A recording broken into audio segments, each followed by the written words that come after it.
Well, good morning, good evening, or good afternoon, whatever your current live situation is. Hello, YouTube. It's Jeffrey Kite back again with another episode of Kite's Curiosities. This episode of Kite's Curiosities is brought to you in part by Sojourney Travel. Sojourney Travel, the #1 resource for travel worldwide here in the state of Georgia. That's right, folks. Sojourney Travel, your #1 source for travel anywhere in the world. Small business located right here in the state of Georgia. You can reach out to my wife, Carla Parker-Kite. She'll schedule you a visit anywhere you'd like to go.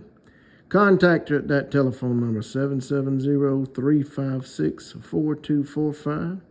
You can email her too at carla.parker-kite@sojourneytravel.com or reach her on the website, www.sojourneytravel.com/Carla.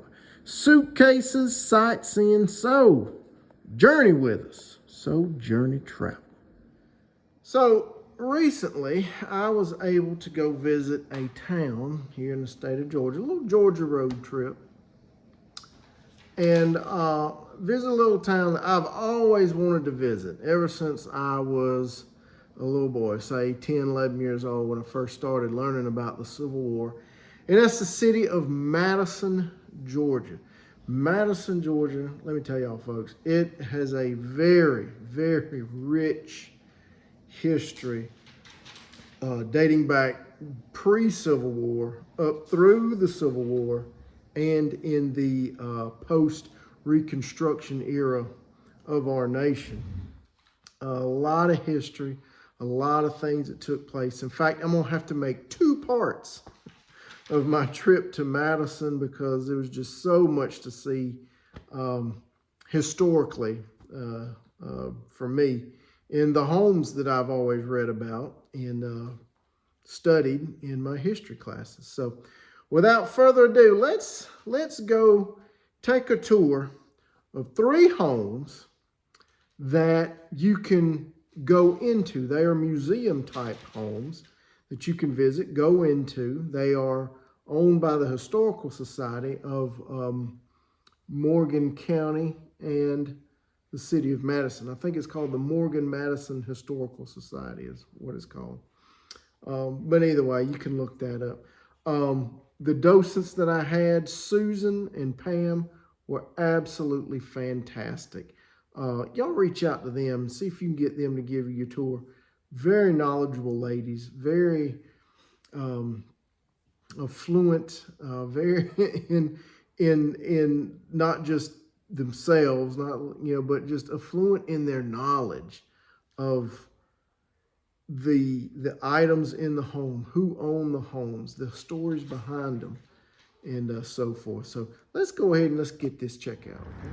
All right, so we're standing outside of Heritage Hall.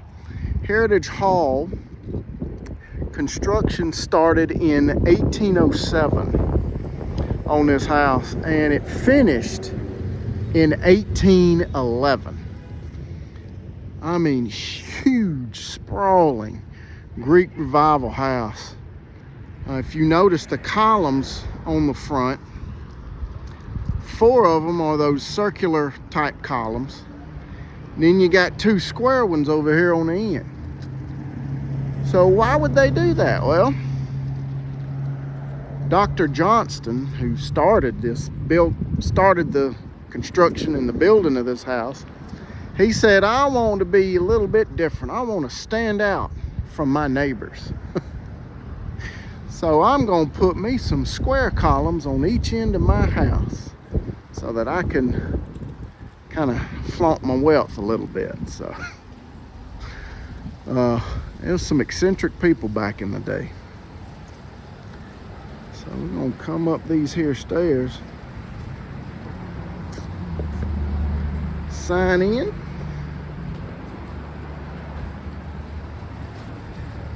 and see what we can find here. I mean, immediately when you first come in this house, you notice this door. This door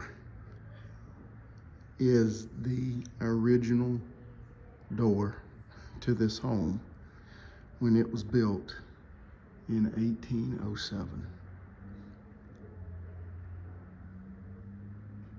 Absolutely stunning. And something about this door I want to share with y'all. Again, no, electricity and things weren't around at the time.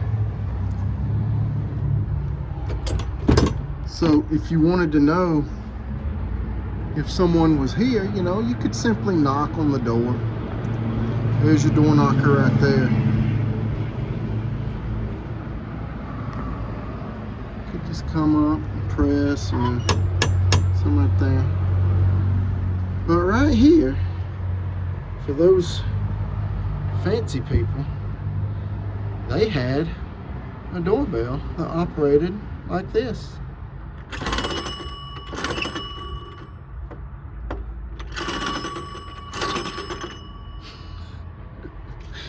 That's pretty amazing right there. Pretty neat.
All this is there around the thing is original as well?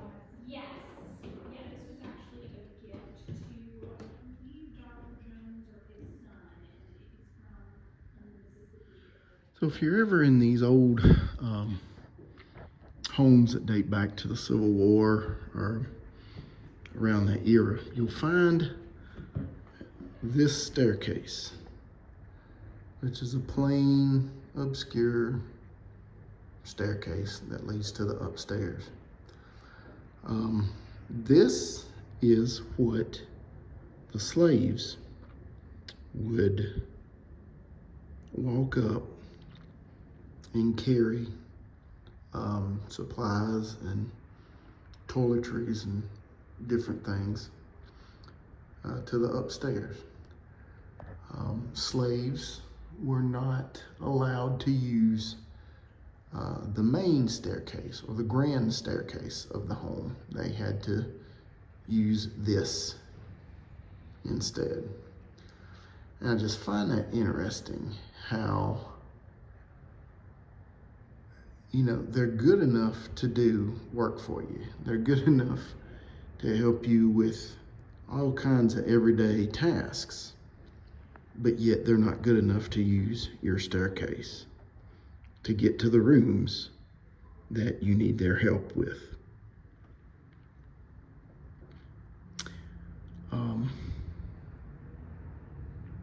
It's amazing how we can justify mistreating and kind of making people feel like they're second class, and we be okay with it. But thank goodness those days are over now for the most part. Still got a lot of work to do, but we can do it. We can do it. Because when you know better, you do better.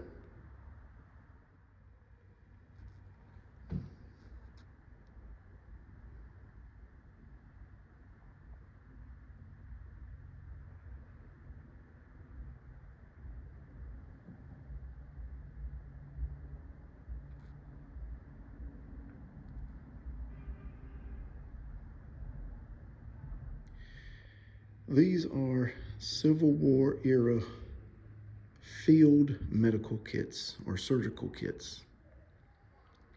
And, well, I don't have to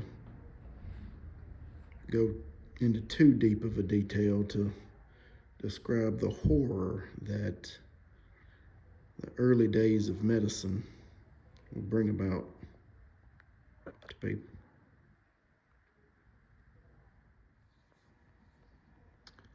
These are old wheelchairs and crutches.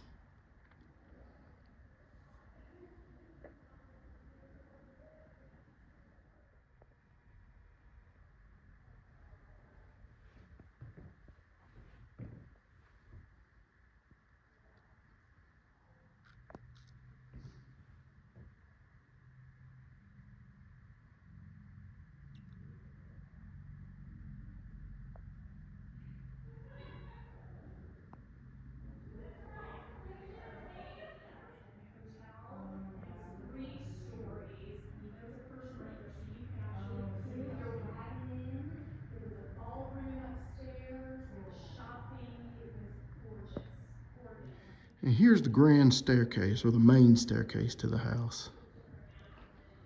You can go up. And this is where the owners of the home would go. They were allowed. Again, slaves were not allowed to come up this staircase. But the owners and the guests of the owners were.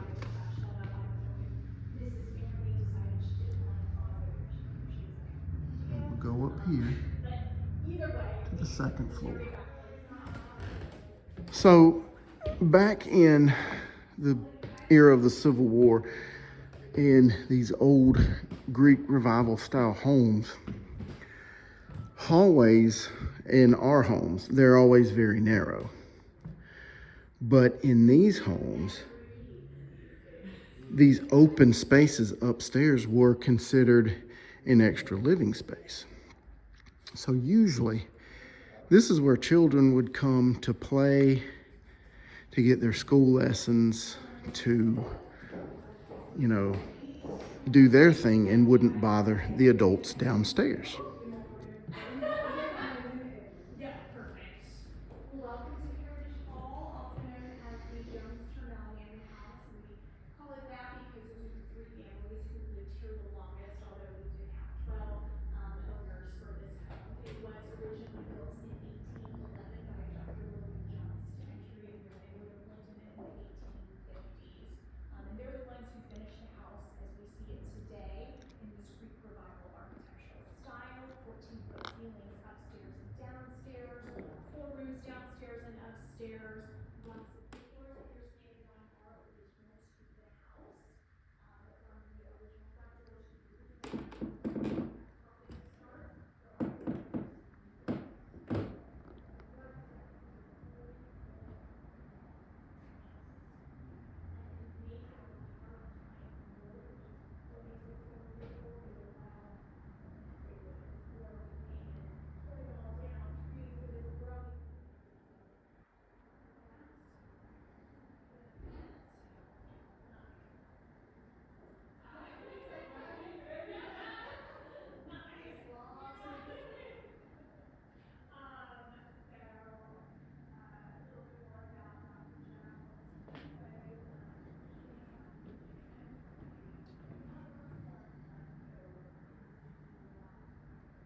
One of my favorite pieces of antique furniture is shift robe. I love shift robes. I just think they're so classy. They're just,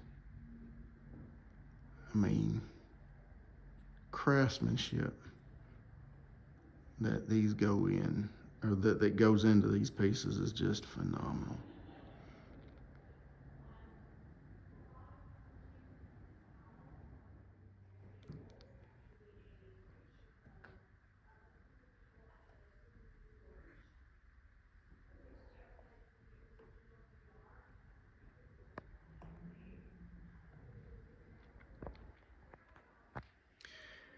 You know, back in the 1800s, we all know there was no indoor plumbing. So here's your bathtub right here. It's called a hip tub. And you would sit in it. Water would go, as you would imagine, up to your hips. Water would be poured in, and you'd take your bath, and then they just tip it up and pour the water out.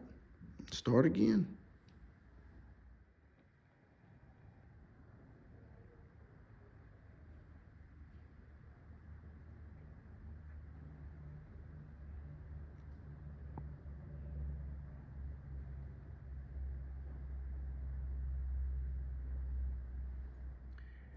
And of course, with no indoor plumbing, your toilets was a little bit different, operated a different way. And that is exactly what you see right there. You would sit over this hole and or stand over it, whichever gender you were, and you'd go in that. This piece would lift up, take it outside, dump it, and start over with the next time you needed to use a toilet. You were looking at basically a 200, probably 250 plus year old toilet right there, or at least 150, 160 year old toilet, excuse me. 200's a little bit much, but there it is.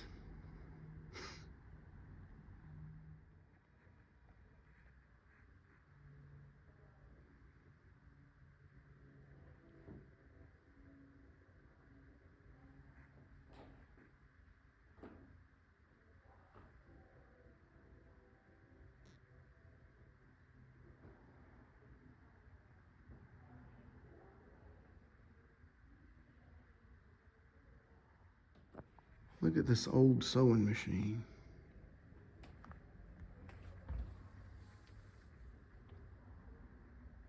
So that's where your needle and thread and all would go right in here. And you had your foot pedals, which turned this wheel right here, which would in turn get that needle to drop up and down, up and down, up and down to make you close. Again, no electricity. No electricity. You had to do it all yourself. So depending on what you would do, you would sit here for hours pumping your feet on those pedals, turning that wheel, and keeping that needle going. Beautiful, beautiful piece of furniture right there.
baby's crib that you would take and pull those handles alongside there to get it to rock like a rocking chair. Another rocking chair type apparatus. You got the classic old rocky horse. That's kind of plain. This one, boy, now that is a fancy rocky horse right there. Just beautiful, beautiful craftsmanship right there.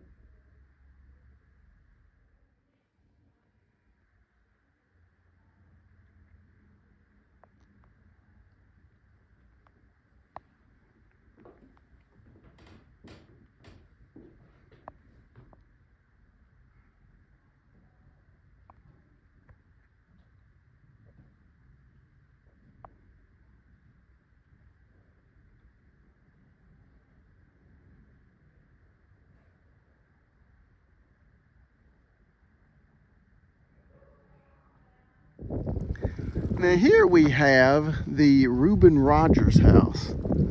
Reuben Rogers house was built in 1809. And I think Reuben Rogers, he was just a little middle class kind of farmer guy. Not much information I could find on him. I might do some at the end of this video. Fill in the gaps, but this is what a middle class house in 1809 would look like. Now this too here is an original door to the house. I mean, just beautiful. You just don't find doors like this anymore. We're inside now. And you can tell, I mean, as beautiful as they are, you can see all the little imperfections. The light could come in. These homes were always drafty, from what I understand.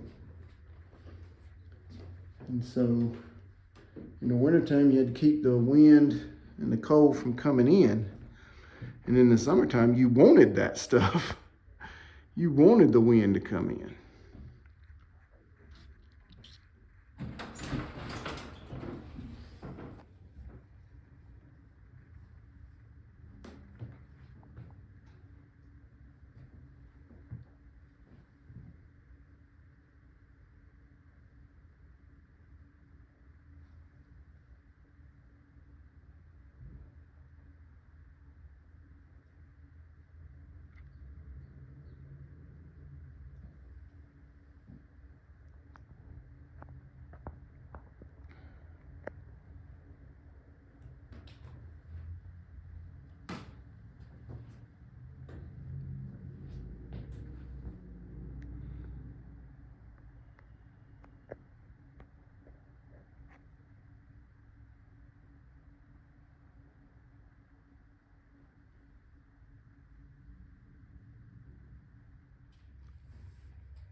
As you can see, The rooms here at Roger's house is not quite as big as you would see, or grand as you would find at Heritage Hall and over at Dr. Johnston's house.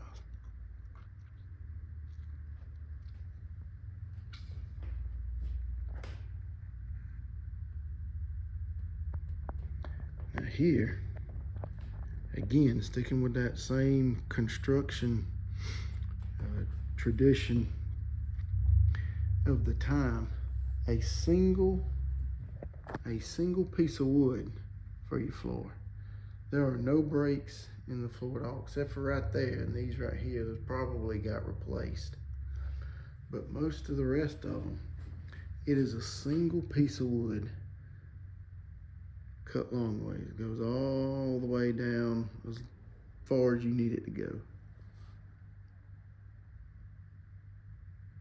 I mean, the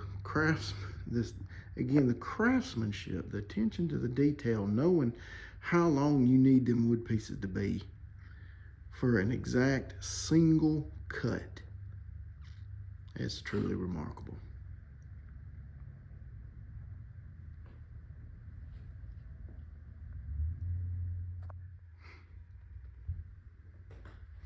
That's a modern kitchen that was added on probably 1900s and continuously updated. So just, I'll never mind that part right there.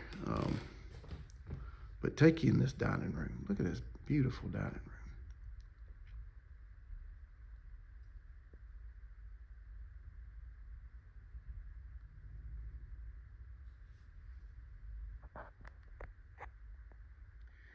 Now again, this is just a middle class house, so it wasn't built as grand and fancy as a Heritage Hall, and so you kind of had to be careful on this staircase. Look, this staircase, it just kind of gets a little crooked up. That is a huge bend and bow in that staircase. So it just kind of curves this way a little bit.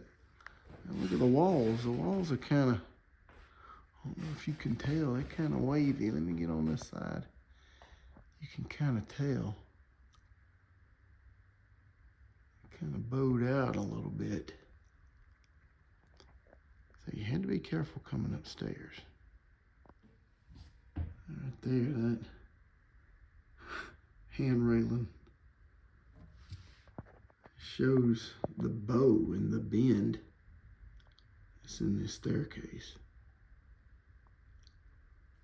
All right, so as we come upstairs,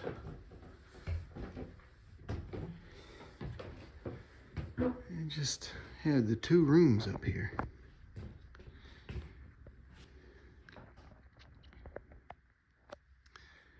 Pretty nice sized bedroom. By our standards today, you would think, oh man, this is a nice master bedroom. No, sir, this was not. This here was not the master bedroom. This was the bedroom where all the kids slept.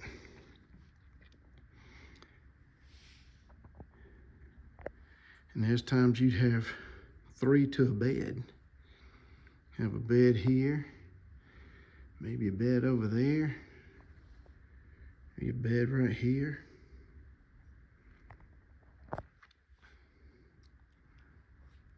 And all the kids would share one bedroom, and ever how many beds the family had, and probably had some sleeping on the floor.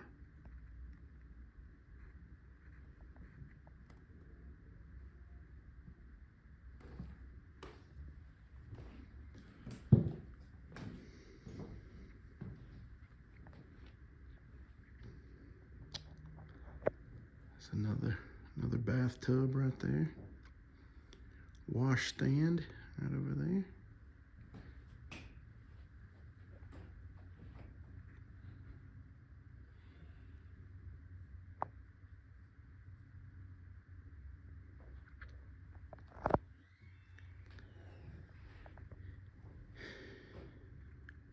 This was your mattress. Ropes. And what they would do, they'd get a quilt kind of like this and lay on top of these ropes. And ropes would go this way, and it doesn't show it, but ropes would go across too. You'd have to constantly tighten those ropes up. You'd lay a quilt on top of the ropes, and guess what? That's what you slept on. There was no comfortable mattress firm, memory foam, nothing. 1800s during the Civil War era. It was ropes. And you know that old saying, sleep tight, don't let the bed bugs bite? Well, it came from these ropes. Because periodically, you know, if you can imagine, laying on these ropes, they'd get loose. So you'd have to tighten those ropes up some more. And that would knock the bed bugs off. Knock the bed bugs off of the ropes and out of the bed. So now you know where sleep tight, don't let the bed bugs bite comes from.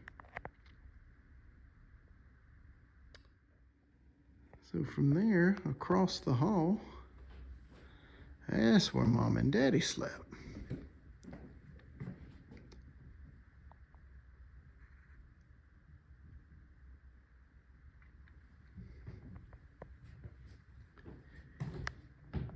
And this little room was the master bedroom.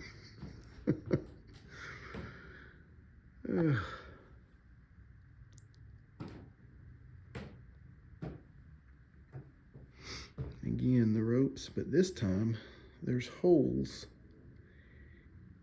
on the frame where the ropes were tied. And stacks of quilts, or maybe some, you find you a sack or something, sew some sacks together and pack some cotton in it, who knows. They just kind of had to make do with what they had.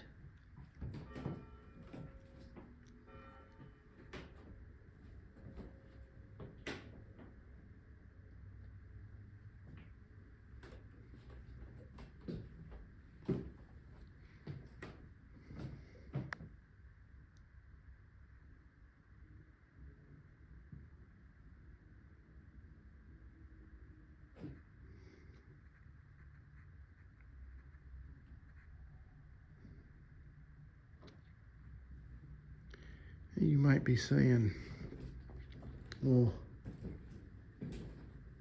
if Mom and Dad, this was their bedroom, why is there a second bed over here? Well, that was where the traveling preacher would sleep.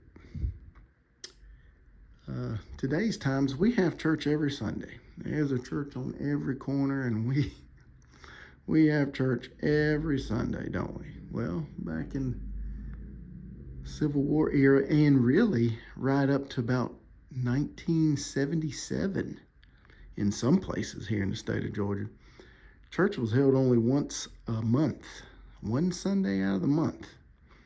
You'd have a traveling preacher who would travel to the different communities, different areas, and stay there and preach one Sunday, and he would stay with a family. And when the family he would stay with, they'd have him a little bed, and it was in the little master bedroom here. And so what they did was they made the bed small, cramped, and uncomfortable. That way, preacher wouldn't stay too long. He'd get out and go move on to the next community. Finally, we are going to end our tour with this little gem right here. This is known as Rose's Cottage.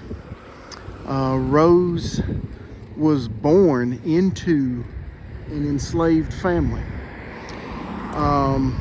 but she was not a slave herself. She was born kind of towards the end of the Civil War, and her family was freed, obviously, and so she was free. And she lived lived in this little cottage right here, and she earned her living by washing clothes for the hotel inn that was here in town, the city of Madison. And this house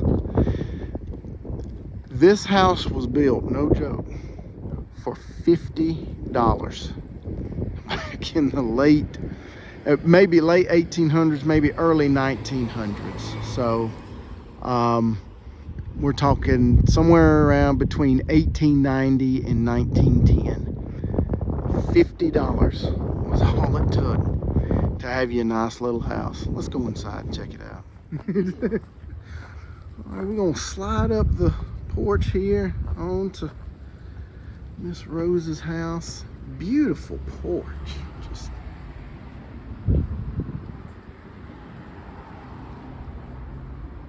I mean, I love this place. Oh. We come in, the docent opened the door for us. Again, original door. This is not an original doorknob, but probably the keyhole and the strike plates and all are.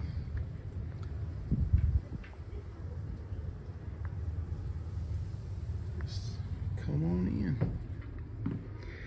Now, this house is not, there's not a lot to it. You have, like, I'm standing at the door. This here is the door. And try to close it here. There we go. So I'm standing at the door. This is the hallway. And that door right there leads to the backyard. That's how small this house is. And I had this wrong. This house was built in 1893. Built in 1893. And the land cost $50. So that's what cost $50. But the actual house, y'all ain't gonna believe this. $10.50. This house cost $10.50 in 1893 to build. And buddy, I love it. This is just such a cute little house.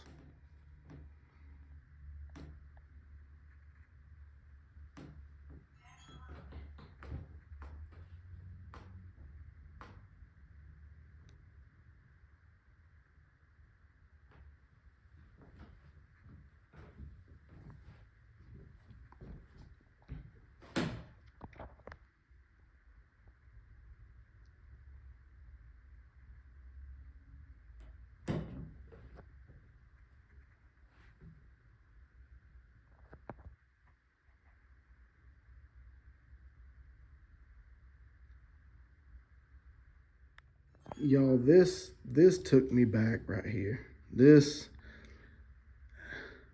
I got a little choked up. My mom's still alive. She's still with us. But she has a trunk almost identical to this right here. It's an old trunk. It's taller, it's bigger. The top of it has a cushion. This does not. But it's these little brass fittings on the end. That's exactly like my mama's trunk. And the little latch and key right there, exactly like my mama's trunk. Man, love you, mama.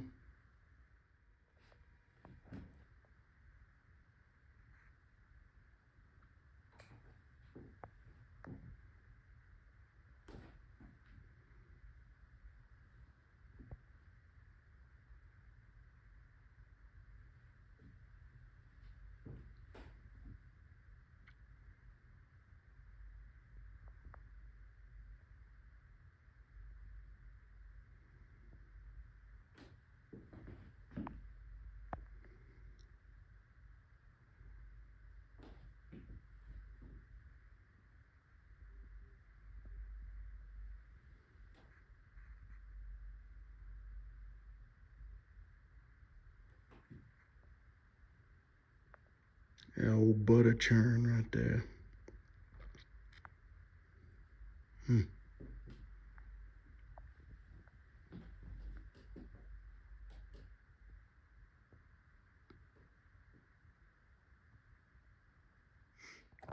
As I said, Rose, she made her living by washing the clothes over at the hotel, motel, inn over whatever it was, Madison Inn, Madison Hotel, Madison Motel, whatever it's called.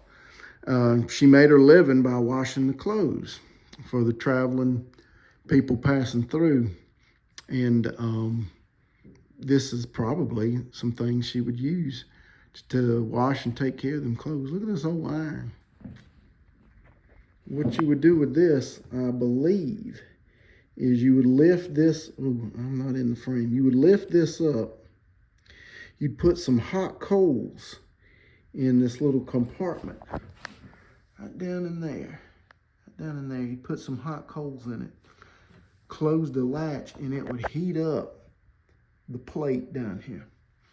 And of course this is like a leather and wooden handle. Wood is not a good heat conductor, so it wouldn't burn your hands to hold that while you iron the clothes. And this little crank right here, this little thing right here, you would turn this handle and pull your clothes through there, and that would press them out, and it would wring the water out of the clothes. I assume that's what it would do. The docent didn't tell me that, but I assume that's what that would be used for. And the scales, I guess, I don't know, it's probably just some things she used to cook with or to do something with. I love that right there. That is beautiful. Stoves sure have come a long way, haven't they? Goodness gracious. Look at that. And again, I believe you would take hot coals and open up something down here and put those hot coals in and heat up whatever it is you wanted to heat. And I think this is where, this is where you do your cooking. If you're cooking some cornbread or baking something. Of course, cornbread, you can cook on a skillet on top. You could do that, but if you put it in these little corn, cast iron corn tins, holders there, you'd stick that in the oven. That's what you'd cook. And cook your cornbread in the oven with that.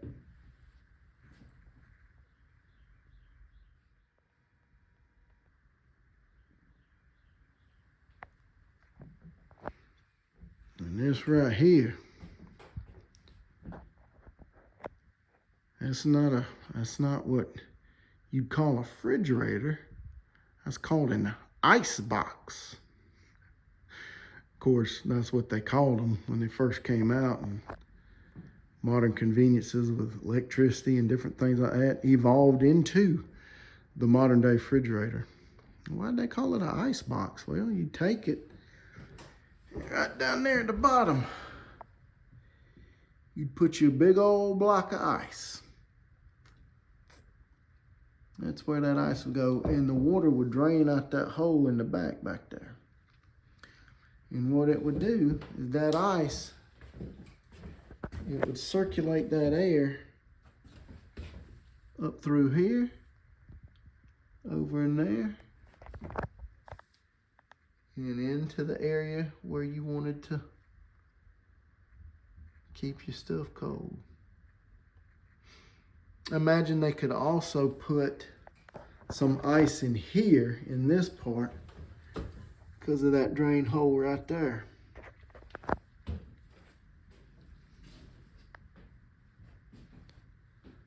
That is a beautiful, beautiful piece of furniture and a living piece of history right there. Well, it's not a living piece of history. Y'all get what I'm saying. And here's the only bedroom of the house.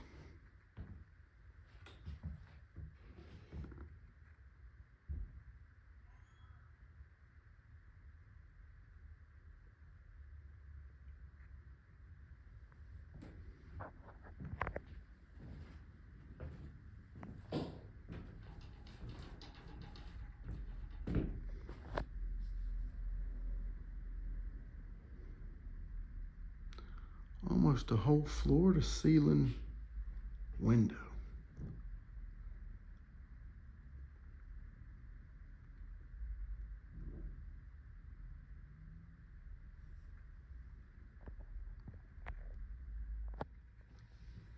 Some of y'all know what these are. And to those of you who don't, this is a hot water bottle. Now, why would you need a hot water bottle? Well, here's what you do. You'd put you some hot water in that thing, close it up, and you'd put it at the end of the bed, keep your feet warm during the winter. Pretty ingenious, isn't it? This is the house. Yeah, this is the. Y'all, I love this big old sprawling back porch too. Overlooking the yard.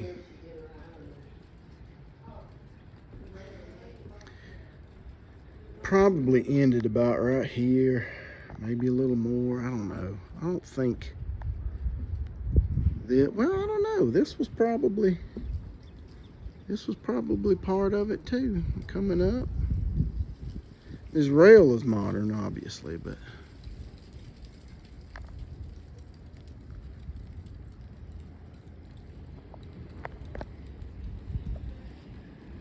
this little backyard. You see stones like this, if you're at old houses and you see stones like this lined up, going around, what that is that's markings of a garden. People would mark their gardens off like that, keep grass and things from growing up in there, and that would be a garden and that would be your yard. So here at Miss Rose's house, there's also this big old cast iron pot out here in the yard. Let me tell y'all what people back in the 1800s did with these cast iron pots. Obviously, they'd cook in it. You know, and you'd want to cook outside. You didn't want to cook inside because what if you have a fire and burn your house down? So a lot of houses would either have a separate kitchen away from the house built, or they just have a little pot area out here in the back. So Miss Rose, she would not only cook out here, but this is where she would wash the clothes. They'd use the same pot for cooking. You'd use that for your cleaning too. Again, people had to make do with things back in the day. You just had the multi-use products, multi-use items, and just sheer willpower to rise up and meet the challenges of everyday living. Woo! I was blown. I mean, as you can tell in the videos, I was blown away by the things that they had set up in them homes, the homes themselves, some of the stories behind it. You might be sitting there thinking, well, you didn't really share too much about the history of the house. Well, who owned the house? Was it ever a private residence? Has it always been a museum? What happened to these people that owned these homes? Well, you're going to have to visit Madison, Georgia, and Morgan County to find those bits of information out. That's the whole purpose of this video. Whet your appetite, see if this is someplace you'd like to visit, and go explore and find out for yourself a lot of the backstories of these homes. And as always, contact Carla Parker-Kite, my wife, at Sojourney Travel. She can hook you up with a trip to Madison, something low-key as that, or a cruise, Disney, all-inclusive resorts, Europe, Alaska, whatever you want, she can hook you up there. So, At any rate, tell me what y'all think down in the comments. What do y'all think about old Madison, Georgia? As always, folks, like, comment, subscribe, do whatever you want to do. Till next time, y'all take care now. Have a good one. Bye.